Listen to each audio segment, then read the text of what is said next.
Hello, everyone. Welcome to the tavern.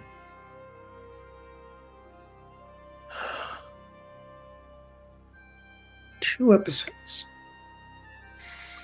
Two episodes of poorly written garbage that unfortunately have references, and Daredevil wears his costume. Or as I like to call it, bread and circuses for Marvel idiots. And I already know that I'll get hate for this. When I dared give a mediocre or low rating for X-Men 97, I received hate for it. And that's fine. You know what? You want to argue over the quality of an X-Men 97 episode? We can do that. You can't defend this. You can't go and say, oh, but I got that reference. So what? Oh, but he wore the costume and got in a fight. One of the worst choreographed fights, for sure, in Daredevil, and possibly that I've seen in all of Marvel, though I will admit I haven't watched a lot of the TV series, and I'm sure there's worse fights in the TV series, but I don't care, because I haven't seen those. Truth be told, you should be reviewing the fight scenes against the quality of the episode and against the quality of the previous Daredevil material, in which case the fights are terrible. The other thing I really noticed is that there are some major tonal issues in the series, really going between, hey, this is kind of wacky and silly, to this is hyper serious. And not in a way that feels natural, but more in a, oh, I need to put in the wackiness, but I also really make sure that people know this is super serious, like the Netflix series. But oh, here's something silly, a silly reference. It really throws the show off. And frankly, I'm not really fond of it, as you can tell, because I haven't even gotten into the descriptions of the episodes yet. I'm just complaining in my intro. And I'll be honest, I was checking the time probably about every 5 or 6 minutes while watching these episodes, just in hopes it'll be over soon. Between a mixture of boredom and annoyance, I found myself just wanting it to end. And there's still 3 episodes left. Great. Well, I can complain all I want, but if I'm going to do that, I may as well break down the episode. So, let's complain and break down the episodes.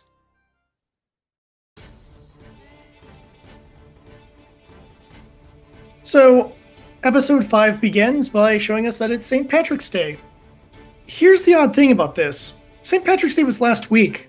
This would have worked a little bit better if they'd put episodes 3 and 4 together. That way they would have been on the same week as St. Patrick's Day, but I appreciate the sentiment. But the episode actually begins with Matt going into a bank to deal with the financial problems with his law firm.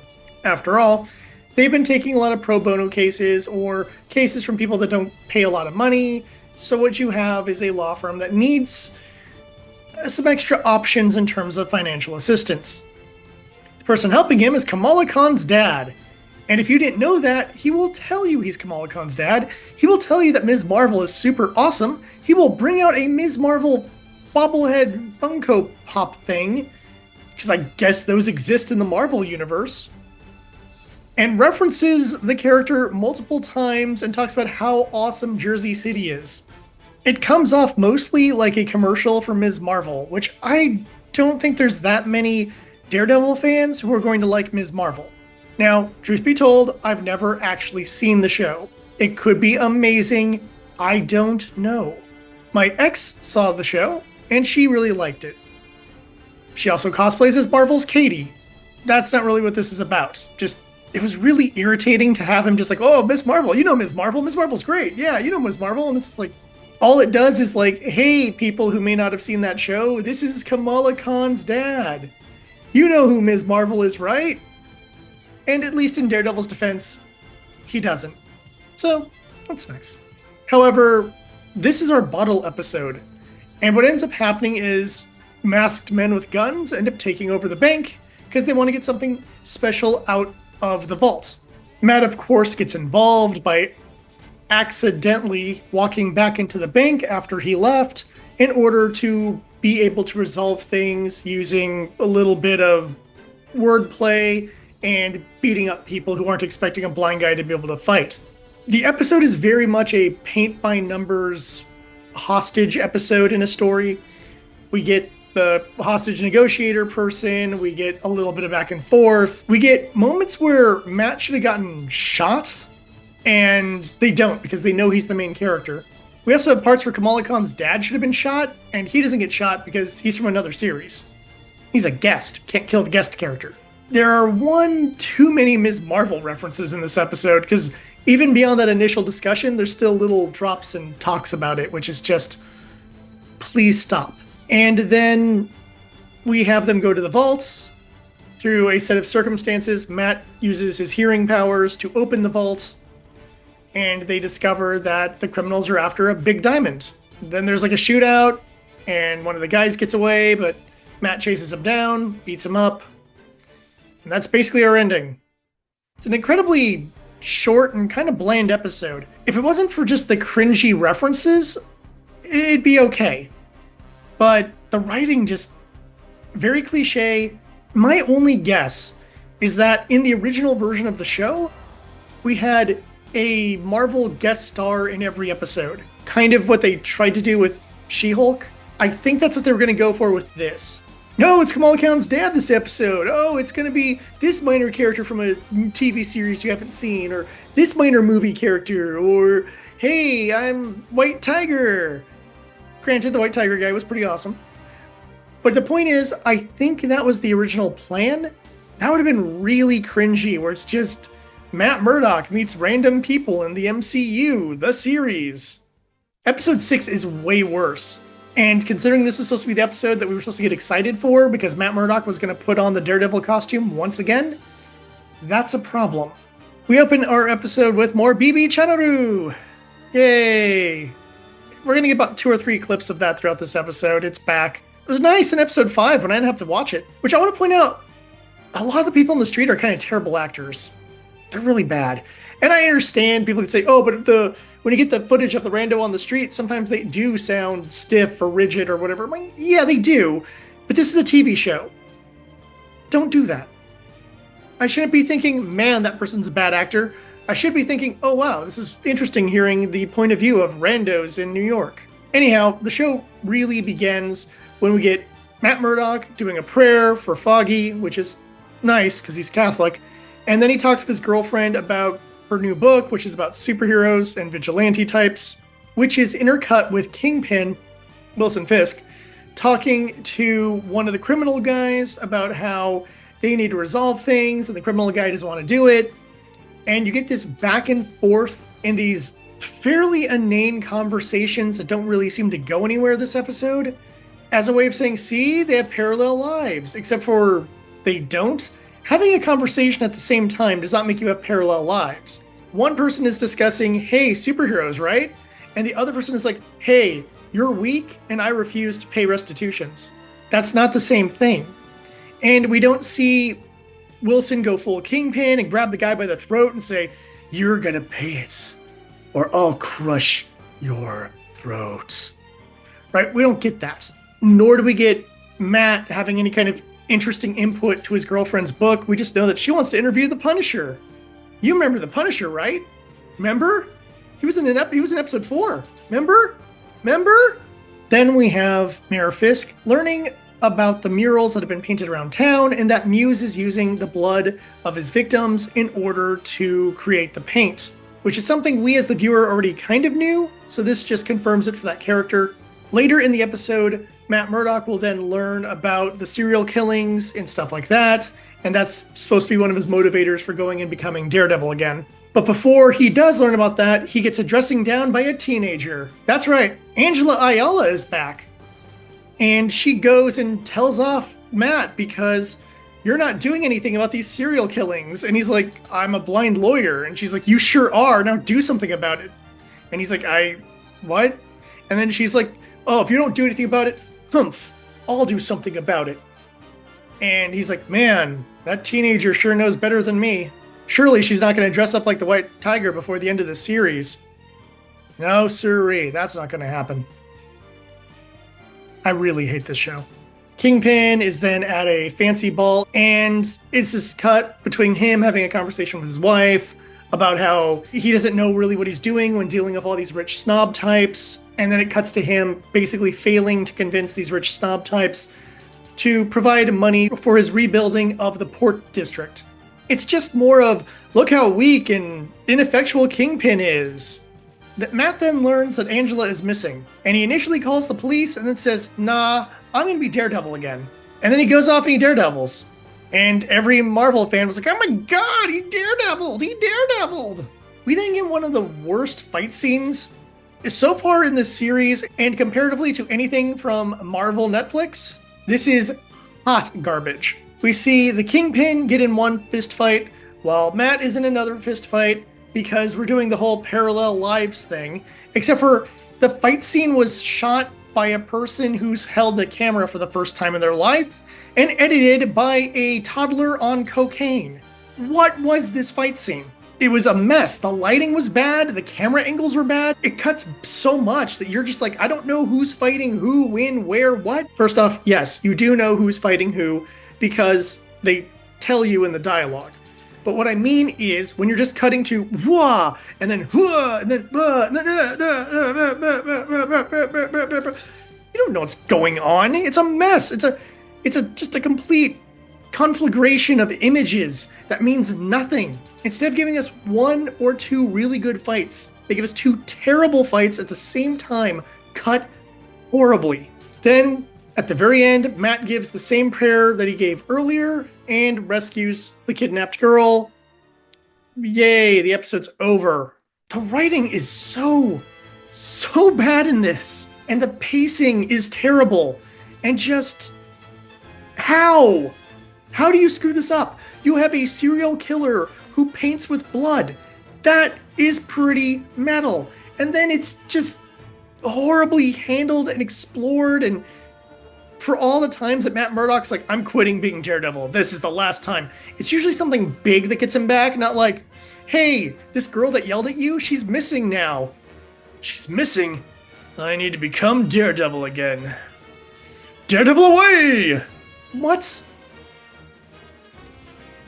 The prayer thing just feels like a half-assed attempt at trying to bring in Catholicism into Daredevil, alongside St. Patrick's Day for that matter, as that is one of our saints. And just the weird little references, and just the terrible dialogue by characters, and Matt very much feeling ineffectual and useless. And then you have Wilson being ineffectual and useless. And I'm like, these are supposed to be our mains. We're supposed to focus on these two people. We're supposed to be excited about what they're doing. And it's so boring. I was waiting for it to end. When you're watching a fight scene going, how much longer is this fight scene going to go on? Because I really don't care. That's a problem. They did everything in their power to screw up the storytelling in this series thus far. And I can tell you in those next 3 episodes, this isn't going to get better. If anything, this will just get worse.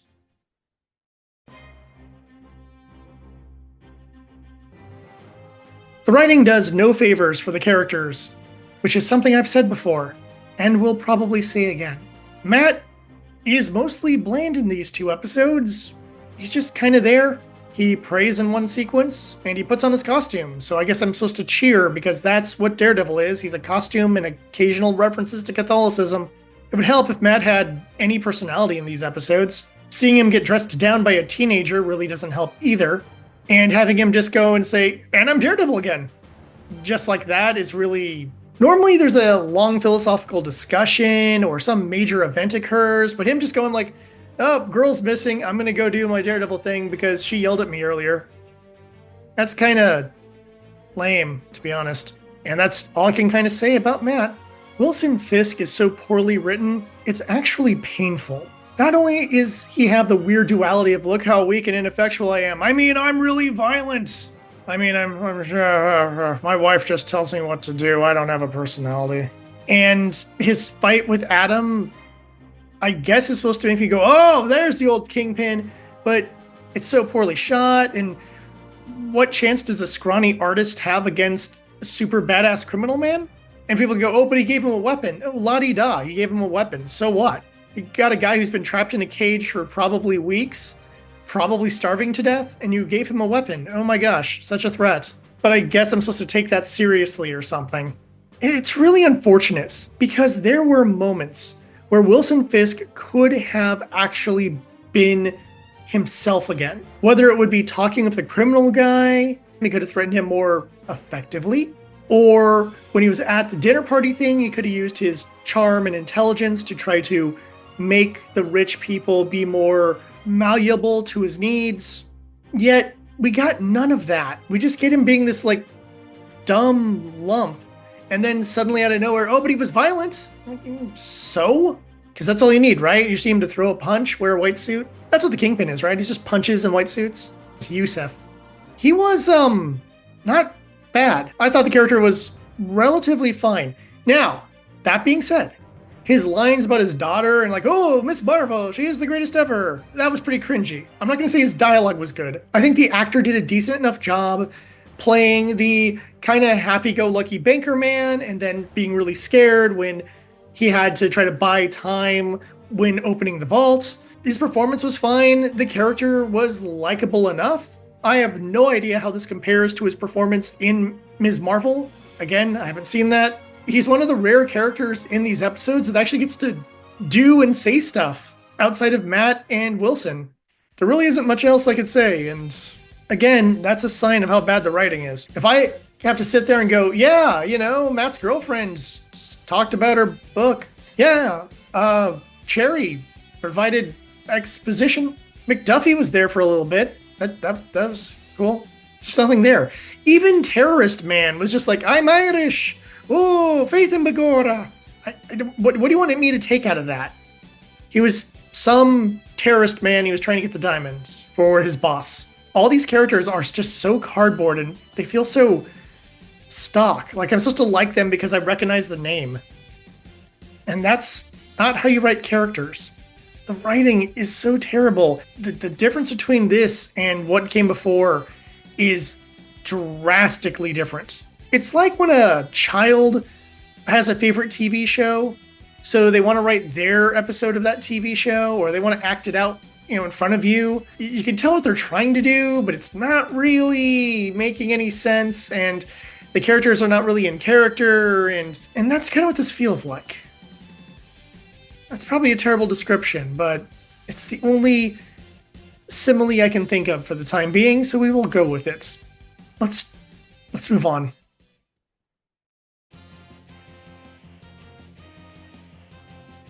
The aesthetics are bare minimum. When it comes to audio, we have same kind of music we've been getting. The only interesting thing they did with the sound was Matt going through the tumblers on the safe in episode 5, which was kind of a cool audio-visual way they did that. And then when they're describing the serial killer to Kingpin, you get a thing where the voices start to get more muffled, and the Kingpin is clearly like thinking up a plan, and you just hear this ticking of like a clock. I kind of liked that. I thought that was kind of a cool little, we're seeing Kingpin scheming thing, and that worked. Other than that, we have a couple of verbal references. We have a reference to, what kind of lawyer are you? A really good lawyer. So they did that. So it's cool. I got that reference. Thank you. Insert Captain America meme here. When it comes to visuals, we get more references in case you didn't get enough from the audio, because we have a Ms. Marvel bobblehead Funko Pop thing. That's great. And there's a little part where a guy on BB Channel shows his phone, and in the phone there's a little video playing of a little fight. So that, our big visual things to discuss are the fight scenes. In episode 5, the fight itself is relatively brutal, and it's a nice little alley street fight, but it is shot so terribly, it's really hard to feel like you're following the fight, so much as it feels like you're watching clip, clip, clip, clip, clip, clip, clip. The busting the bones at the very end was a nice little brutal crunch to it, a nice way to hit the scene with an exclamation point, but it really would have been nice if the cinematography was better. Then we have the episode 6 fight. It's terrible. The cinematography is bad, the lighting is bad, it cuts too much, and even though I know who is fighting who, the way it is handled, the way it is cut, the whole attempt at parallel lives thing that they're doing is a complete and utter mess. And it just drags on and on and on to a point that as I was watching, I was just laying back and going like, are they, can we just, yeah, I get it. I get it. Can we just finish, please? Anytime you're ready. Anytime now. Anytime now. That's not what I should be feeling during a fight scene. I shouldn't want to sit there and go, can I just hit the fast forward button? Or am I going to miss something? And having two really mediocre to bad fight scenes doesn't really help the quality of the show. Because if you're here for the action, you're not going to get particularly good action. It just makes it kind of blah. And it makes it a slog to watch. Which is unfortunate because I really, really, really wanted to like this show. Let's wrap things up.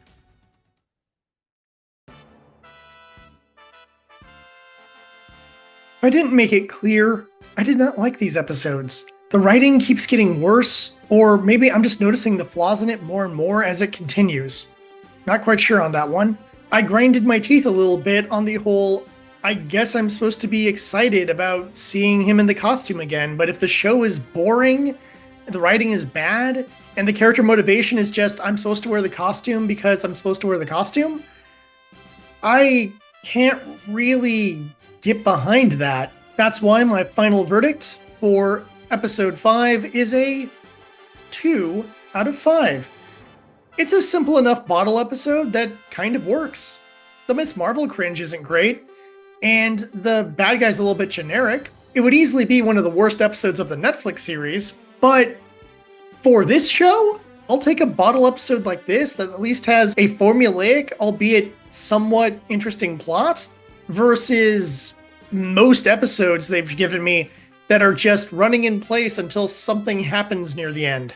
Speaking of running in place until something happens at the end, my final verdict for episode 6 is a 1.5 out of 5. Well, at least the plot is starting on episode 6, and they tried with the whole parallel lives thing, but they failed miserably. In fact, the characterization is bad. The show is really boring, and it just plots along. Frankly, you have a killer like Muse and can't do anything interesting with it.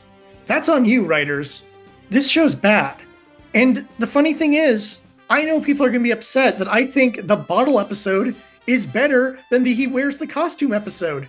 But you know what? It is! That episode at least was just a simple mission of the day episode. I didn't have to have BB Channel. I didn't have to have Kingpin be told what a loser he is. I didn't have to deal with like McDuffie or any of those other new lame characters. We just had Matt in a hostage situation doing some Daredevil-like stuff while trying to resolve it and prevent anyone from getting killed. But its score doesn't really go that high just because of all the major other flaws. But in the show, this is probably one of the better episodes. And that's sad. Now, granted, you could say, oh, wait, you gave a 4 to episode 1. And as I said, I may have jumped the gun of that one. And the episode where he wears the costume was just boring. And then a terrible fight scene and just... I mean, I've been complaining about it all episode. Obviously, you know it's not that good. And yet I know people are going to defend it, and that just makes... Ugh. So yeah. You've heard me complain all episode. And you know what? Complaints stop now. What I want to know is, what did you think of the episode? Or are you one of the many people who didn't watch them and never will? I really do hope this is the last Marvel series I have to review. Until next time, I'll see you at the tavern.